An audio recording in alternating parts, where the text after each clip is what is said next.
Snowball effects. In fact, I disliked cops so much I became an outlaw later in life. I was working as a ready-mix cement truck driver. It was the first daytime local job that I'd had in almost 13 years. Since I had kids, in fact. My family was really excited that my work hours were going to be closer to everyone else's schedule. I had just had to get rid of my first Harley in a bankruptcy. My buddy T was loaning me a Suzuki Boulevard he called the Mule, just so I had something to itch the two-wheel fix I needed. If you've ever been on a motorcycle of any kind, you know what I mean. The adrenaline rush of having a can of liquid flame between your legs and feeling the steel vibrate in your hands while you twist the throttle back and feel the wind through your hair follicles. I'm bald as a baby now. Little can compare. The knowledge that at any moment you could come into contact with the asphalt because there's no cage of protection around you is exhilarating. T and I actually had been discussing having patches made up, kind of like a little riding club, getting a few other buddies we rode with regularly involved.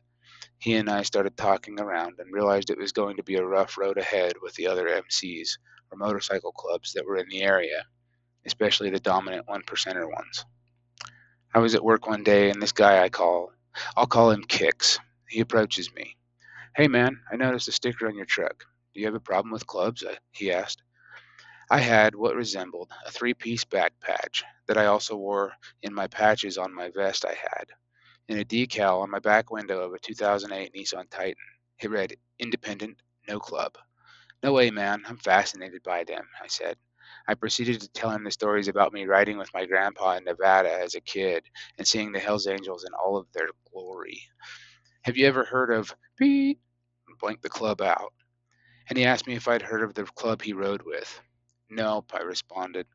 So he gave me his club business card and said to call him if I ever wanted to come hang around and see what it was about.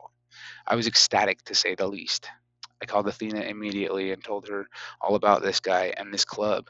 They were one of the oldest, if not the oldest, one percenter club in the country. I was stoked.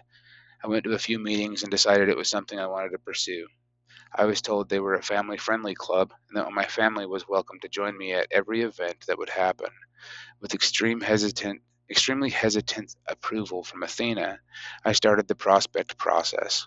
What I didn't really tell her was that I was required to have an American made running motorcycle.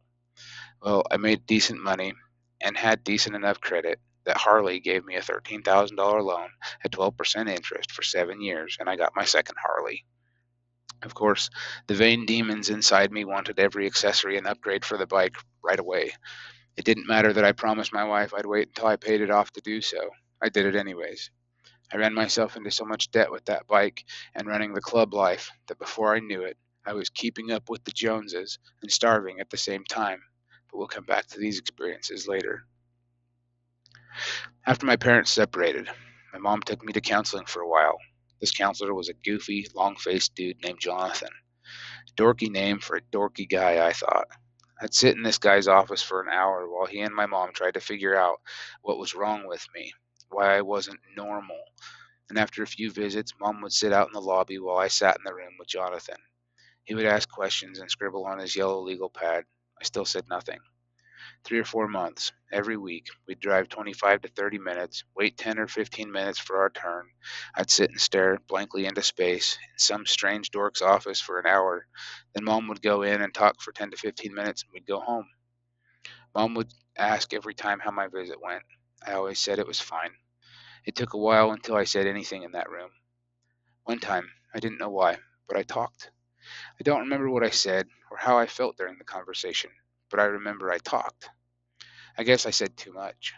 Mom was furious the entire way home, screaming inaudible words while she drove, reaching over occasionally and smacking the back of my head to, quote, get my attention when I would phase out.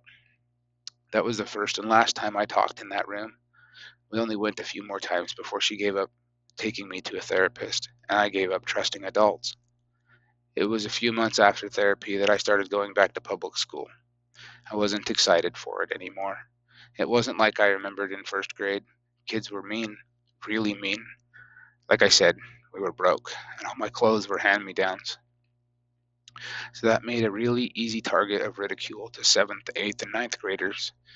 It also didn't help that I'd missed out on some social skills by being homeschooled the way we were. I was as awkward as could be. I was behind my age grade and never figured out or got past pre-algebra in my schooling. Academically, I was way behind. There was a group of kids. You know who they were. If you were one, or if you weren't, you know the kids I'm talking about. No one messed with them. They were the punks, the outcasted badasses no one picked on. They were the ones that did the picking. They were the kids of all sizes, usually with one of the biggest or smallest in charge of the pack. I was a fresh fish, the new kid, soft to the public school system hierarchy, and an easy target at first.